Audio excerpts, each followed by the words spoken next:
of the Advanced Technical Analysis course, Chart Analysis. In this lesson, we're going to teach you how to find and trade rejection zones. So what are rejection zones? Rejection zones are areas where there is no equilibrium in price. The asset is either over or undervalued, meaning that the market might be oversold or overbought.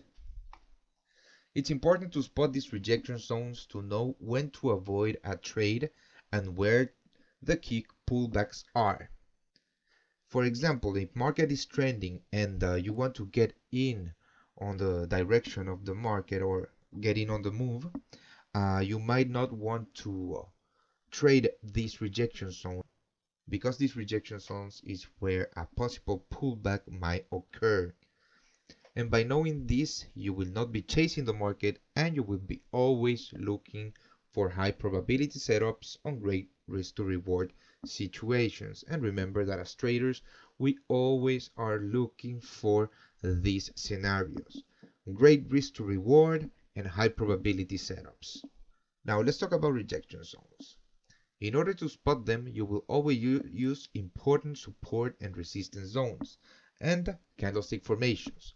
Why is that? Because normally when price is trending, it will always find the previous zones of support or resistance, and you will always find there some kind of opposite pressure to the direction of the trend, which means that price will react to these zones. And by using candlestick formations, you will know if if price has in fact rejected these zones or not. And remember that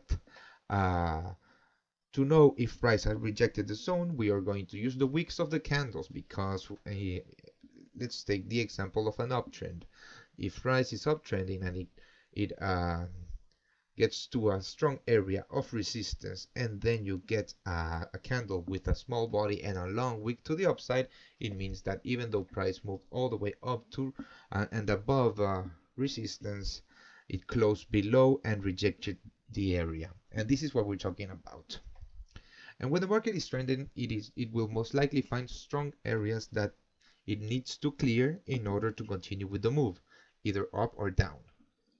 And these zones are most likely zones of short-term rejection that will give us a correction.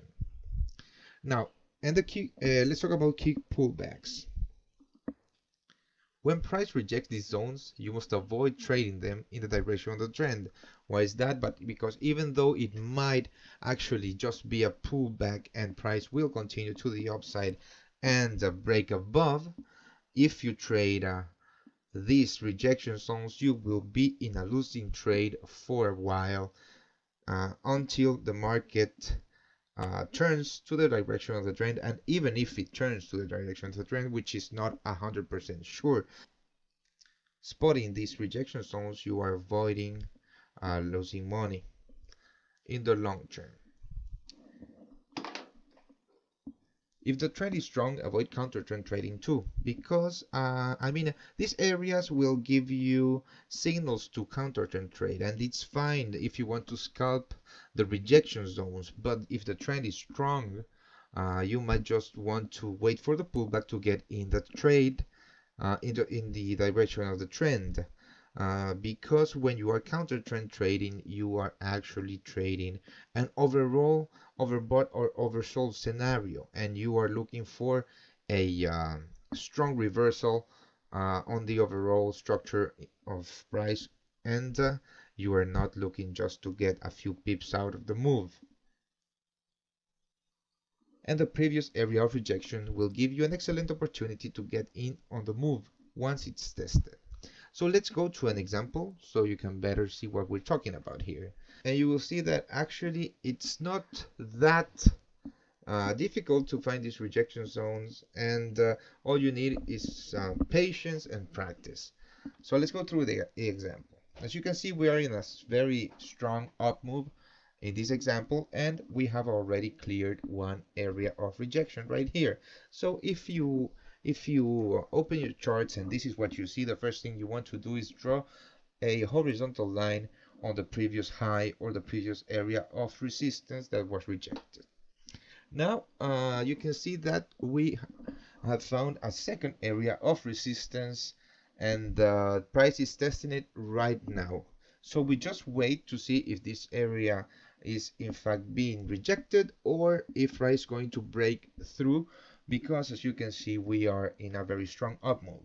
But in this case, price actually rejects the zone of resistance. So right now we are thinking to get in on the main move. I mean, most some traders and most of the beginner traders will want to short this zone right here, and it's not a bad idea if you want to get if you want to wait for a reversal signal and then just get 20 pips out of the 40 or 50 pip move to the downside. And sometimes it will be very choppy and it will be very difficult to hold, because the trend is very strong and bulls are going to keep on coming.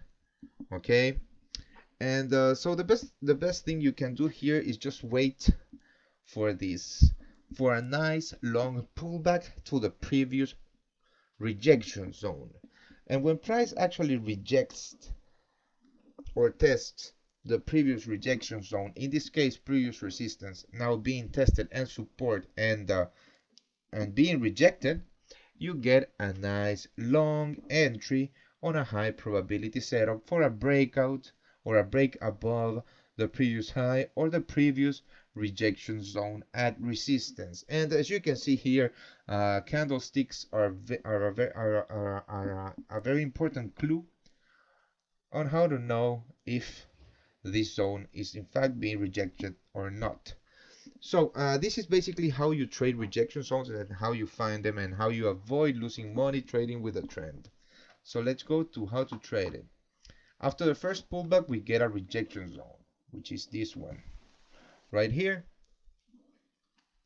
Price then breaks with it and finds a second rejection zone at resistance, which is this one right here. After the second pullback, we get a retest of the previous rejection zone as support, which gives us a long entry. And the stop loss should go below support or the rejection zone, because if price breaks below this low, we are in fact in a trend change, and we should not be looking to trade it long. We should be looking to find actually short setups. But in this case, which is the case we are studying, we get a very nice, I would say 1 to 3 risk to reward ratio setup on a high probability entry. And of course, if you are trading, or if price is trading to the downside, it's the same. You have to look rejection zones at support and then trade to the downside when they are tested as resistance. And it's as simple as that. It's very effective, and you only have to be patient and look and only trade the better setups that occur.